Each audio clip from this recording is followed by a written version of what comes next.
तो रांची जमीन घोटाले में ईडी ने शुक्रवार को जमीन माफिया कमलेश कुमार को गिरफ्तार कर लिया है। आज ईडी कमलेश को पीएमएलए कोर्ट में पेश कर रिमांड की मांग करेगी।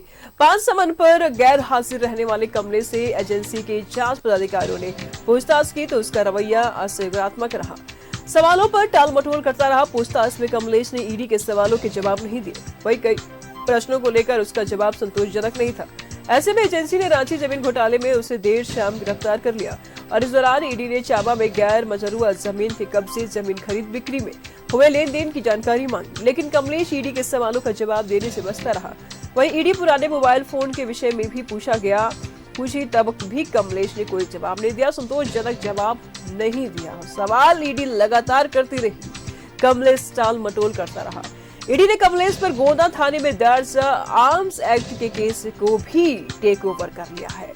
तो मामले में ईडी ने कांके अंचल और एनआईसी में भी दबिश दी थी। अब कांके अंचल के सीओ राजकुमार राव को भी समन जारी किया जाएगा। वहीं कमलेश से पूछताछ में पत्रकार से लेकर सफेद पोश और खाकी वर्दी वालों के नाम भी सामने आ सकते हैं। तो पूछताछ जारी है। फिलहाल आज पीएमएलए कोर्ट में पेशी होगी। कमलेश की रिमांड पर लिया जाएगा। ईडी रिमांड पर लेगी और सवाल जवाब करेगी। दीपक इस वक्त हमारे साथ बने हुए। दीपक, सवाल ऐसे में ये उठता है कि कमलेश आखिर आंख मिचौनी करने के बाद ईडी के सामने आ ही गया और ईडी ने गिरफ्तार भी कर लिया है। सवाल बहुत पूछे ईडी ने दीपक कमलेश से, लेकिन जवाब टाल मटोल वाला रहा। संतोषजनक रिस्पांस कमलेश की तरफ से नहीं हुआ। आज कोर्ट में पेशी होनी है। क्या लगता है कितने दिनों के रिमांड ईडी मांगेगी और क्या लगता है कितना सहयोग करेगा कमलेश? जी बिल्कुल, देखिए कांके के इलाके में जमीन फर्जीवाड़ा जो हुआ है, इसको लेकर के ईडी के द्वारा जांच और कार्रवाई जो है वो की जा रही है। जमीन कारोबारी कमलेश कुमार सिंह को पूछताछ के लिए ईडी ने एक के बाद एक 6 समन किया था। 5 समन पर ईडी के समक्ष उपस्थित नहीं हुए और 6ठे समन पर जो है बीते कल यानी कि शुक्रवार को ईडी दफ्तर पहुंचे थे, पूछताछ हुई। लेकिन जो ईडी के अधिकारियों के द्वारा जो सवाल जवाब किया जा रहा था, जो पूछताछ हुई, उसका संतोषजनक जवाब जो है नहीं दे पाए।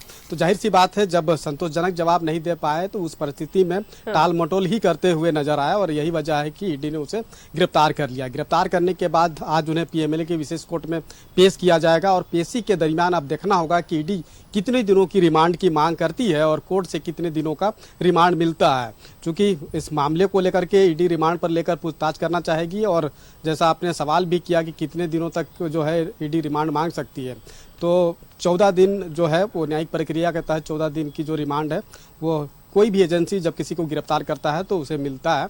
तो अब देखना होगा कि कितने दिनों का रिमांड पिटीशन देकर के रिमांड की मांग ईडी के द्वारा किया जाता है और कितने दिनों की मंजूरी जो है वो कोर्ट से मिलता है। क्योंकि कोर्ट से जो मंजूरी मिलेगा उसी दिन जो है पूछताछ होगी।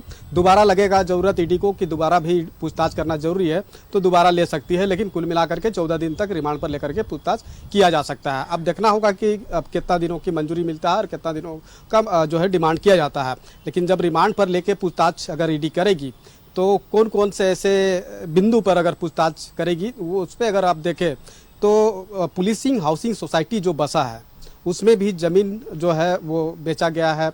बड़े बड़े अधिकारियों के द्वारा ज़मीन खरीदी गई है और वहाँ पे मकान भी बना है। इसके अलावा उसी इलाके में ऐसे ज़मीन के जो मूल रैयत है, आदिवासी सीएनटी ज़मीन जिस पर अवैध रूप से कब्जा किया गया और उसके बाद उसको जो है खरीद बिक्रिया की गई है, तो ऐसे 50 से अधिक जो मूल रैयत है जो ज़मीन कारोबारी कमलेश कुमार सिंह से पीड़ित है, तो वैसे लोगों का भी आवेदन जो है वो ईडी के समक्ष आया था।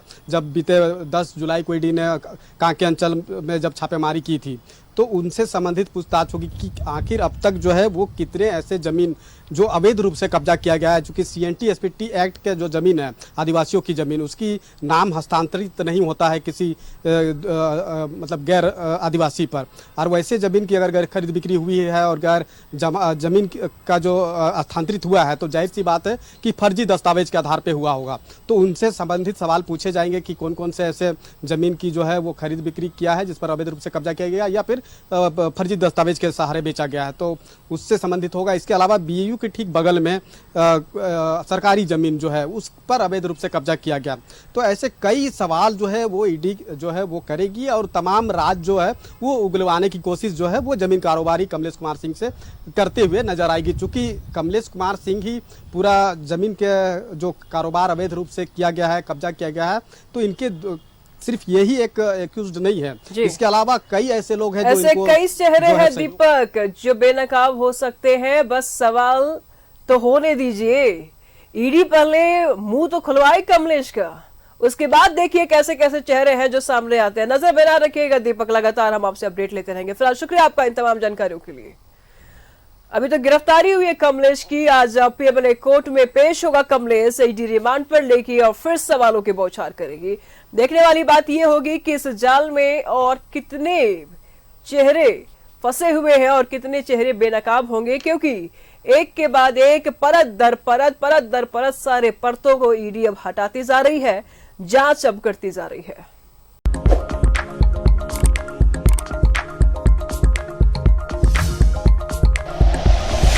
Like and share videos, subscribe करें हमारा चैनल और प्रेस करें बेल आइकॉन। न्यूज़ 11 भारत, सच है तो दिखेगा।